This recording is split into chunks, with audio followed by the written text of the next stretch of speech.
Des cours de fac donnés en pleine ville, les enseignants-chercheurs sensibilisent les Niçois à la réforme de l'enseignement supérieur. Poésie, histoire de la danse, histoire de l'art, les cours se sont succédés toute la journée sur la place Masséna, devant un public d'étudiants et de passants. C'est ce que l'on appelle joliment l'université hors les murs. Ces cours étaient prodigués par des enseignants-chercheurs en conflit avec Valérie Pécresse qui veut réformer l'université. Les mathématiques, c'est un objet protéiforme. Dans les mathématiques, tu as la théorie des nombres, la théorie des les courbes, mathématiques c'est un peu compliqué, voire incompréhensible pour le grand public. Mais pendant une demi-heure, Bruno Valette a souhaité les rendre plus accessibles en parlant aussi de ses applications dans notre quotidien, comme le GPS. Quand vous avez du GPS dans votre voiture, vous avez Albert Einstein dans votre GPS. Sans ce qu'a fait Albert Einstein au début du XXe siècle, vous n'auriez pas de GPS aujourd'hui. Bruno Valette est enseignant-chercheur. Son statut est directement visé par la réforme sur laquelle travaille Valérie Pécresse. La ministre de l'Enseignement supérieur voudrait notamment que le temps imparti à l'enseignement et à la recherche soit flexible. Il me faut une demi-heure à une heure pour me plonger dans mon projet de recherche. Donc si mon temps de recherche est morcelé, je ne travaille pas bien, c'est juste de l'efficacité. Donc oui, on veut faire de la recherche de qualité, on veut que nos étudiants aient des cours de qualité, et ça sert à l'ensemble des Français. La recherche française est la 5e en France. Dans le public, ce cours en forme de défense des savoirs a trouvé des soutiens parmi les étudiants, mais aussi les passants. Dans la critique qu'on peut faire à la politique actuelle, c'est qu'on confond l'universel et l'université. Et que pour moi, l'université, c'est pas un bazar. Alors que Valérie Pécresse discute des différents points d'achoppement avec les syndicats, la mobilisation se poursuit à Nice. Demain, les lycéens seront invités à découvrir l'université dans le cadre d'une journée portes ouvertes. Enseignants-chercheurs à Nice, elle se poursuit avec des actions plutôt originales aujourd'hui. Toute la journée, ils ont dispensé des cours en plein air, place Masséna à Nice, au menu mathématiques, histoire de l'art ou encore récitation de poésie. Prochaine assemblée générale vendredi pour savoir si ce mouvement continue. Voilà 8 semaines maintenant qu'il a débuté.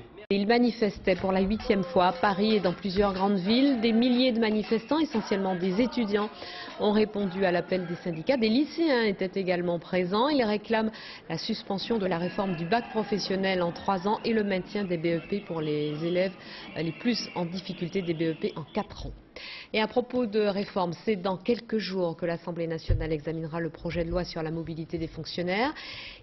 Ludovic ? Malgré ses 5 ans d'expérience et son agrégation d'espagnol, Julie Talamon est toujours professeure remplaçante en collège.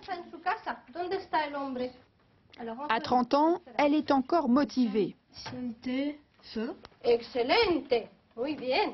Mais aussi lucide sur sa carrière dans l'éducation nationale, qu'elle envisage de quitter. J'ai eu des élèves merveilleux et puis j'ai eu des élèves aussi en collège qui n'avaient pas du tout envie de travailler, des classes à 32 surchargées où on ne peut pas faire cours correctement, en tout cas en langue. Faire parler 32 élèves en 1 heure, c'est impossible. Et donc la vision que j'avais de l'enseignement et la réalité sur le terrain n'étant plus les mêmes, j'ai décidé de changer et de prendre ma vie en main. Si ça lui plaît plus, eh ben, je pense qu'il faut qu'elle change maintenant. Elle est encore jeune, donc si elle attend, ce sera fichu. Selon le ministère, 1/3 des professeurs comme Julie souhaiteraient exercer un autre métier d'ici 5 à 10 ans. Mais quitter la classe reste tabou dans l'éducation nationale. Pour les aider, une association unique en France, Aide aux profs, a été lancée sur Internet il y a 3 ans. Il n'est pas dans l'intérêt d'une structure d'agir pour que les enseignants s'en aillent. Donc c'est plutôt à l'individu de se motiver lui-même. Et Aide aux profs va l'aider donc à se poser les bonnes questions, à réfléchir aux différents paramètres de son projet. Une aide en ligne dont a bénéficié François, aujourd'hui électricien à son compte, après 14 ans dans l'éducation nationale. Mais son expérience d'enseignant en électronique n'a pas été un atout sur le marché de l'emploi. Le regard qu'ont les gens sur l'enseignant n'est pas forcément quelque chose d'hyper positif. J'ai choisi, moi, de gommer ça intégralement. De votre CV ? De mon CV, je n'ai travaillé que sur la notion de compétence. À la création de son entreprise, il a aussi accepté de perdre 70% de son salaire. De son côté, Julie Talamon, sur la route de la reconversion, ne peut pas encore vivre de son second métier.